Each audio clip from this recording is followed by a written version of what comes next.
القرآن شافع مشفع، اللہ کے رسول صلی اللہ علیہ وسلم نے فرمایا قرآن کریم سفارش کرنے والا ہے اور قرآن کریم کی شفاعت قبول کی جائے گی۔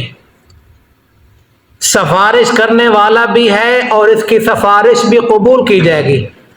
ماحل مصدق، اور ایسا جھگڑالو ہے جس کا جھگڑا بھی قبول کیا جائے گا، جس کے بارے میں جھگڑا کرے گا اس کے حق میں اس کے جھگڑے کو اہمیت بھی دی جائے گی۔ من جعلہ امامہ قادہ الی الجنہ، جو شخص قرآن مجید کو اپنے آگے رکھے گا یہ قرآن مجید اس کو جنت کی طرف لے کے جائے گا۔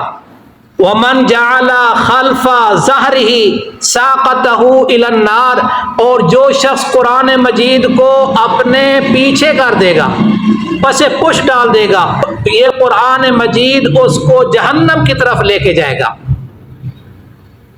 آقا صلی اللہ علیہ وسلم کے ارشاد میں پہلا لفظ ہے شافع مشفع، سفارش کرنے والا ہے، اور حدیث میں آتا ہے آقا صلی اللہ علیہ وسلم نے فرمایا فرشتوں سے بڑھ کر سفارش قبول ہوگی تو قرآن مجید کی، نبیوں اور سے بڑھ کر شفاعت ہوگی تو قرآن مجید کی ہوگی۔ اور ایک بات اور بھی ذہن میں رکھ لیں کہ قرآن مجید اللہ کا کلام ہے، اللہ کی صفت ہے، تو اس لیے قرآن مجید کی اہمیت اور عظمت بھی زیادہ ہونی چاہیے، اور قرآن مجید کی اہمیت اور عظمت بھی زیادہ ہے۔ تو قرآن مجید سب سے بڑا شفاعت کرنے والا ہے اور جھگڑا کرنے والا ہے۔ قرآن مجید خود بھی جھگڑا کرے گا، قرآن مجید کا پیارے پیغمبر صلی اللہ علیہ وسلم وکیل بن کے قرآن مجید کے تارک لوگوں کے خلاف پیارے پیغمبر صلی اللہ علیہ وسلم بھی مقدمہ دائر کریں گے۔ 19واں پارہ ہے، پہلا پیج ہے، سورۃ الفرقان ہے۔ وقال الرسول، اللہ کے رسول صلی اللہ علیہ وسلم کہیں گے یا رب ان قوم اتخذوا هذا القرآن مہجورا، اے میرے پروردگار اللہ میری قوم نے اس قرآن کو متروک بنا دیا تھا، پس پش ڈال دیا تھا۔ خود رسول اللہ صلی اللہ علیہ وسلم قرآن مجید سے لا تعلق ہی رکھنے والے، تو پیارے پیغمبر صلی اللہ علیہ وسلم نے خود مقدمہ دائر کر رہے ہیں قرآن مجید کے چھوڑنے والوں کے، پس پش ڈالنے والوں کے خلاف۔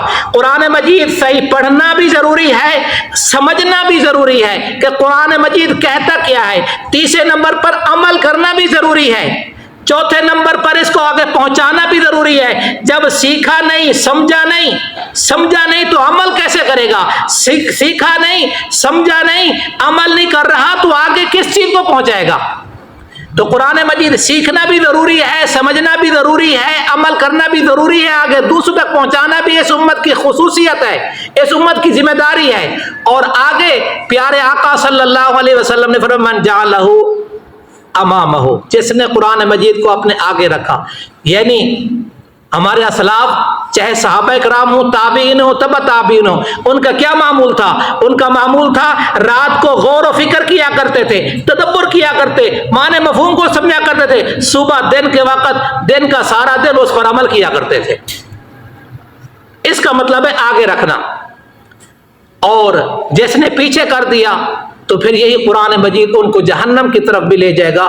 دعا ہے اللہ تبارک و تعالیٰ قرآن مجید کو سیکھنے کی، سمجھنے کی، عمل کرنے کی اور آگے دوسروں تک پہنچانے کی توفیق عطا فرمائے، اور قرآن مجید کو ہمارے لیے حجت بنائے، ہمارے خلاف حجت نہ بنائے۔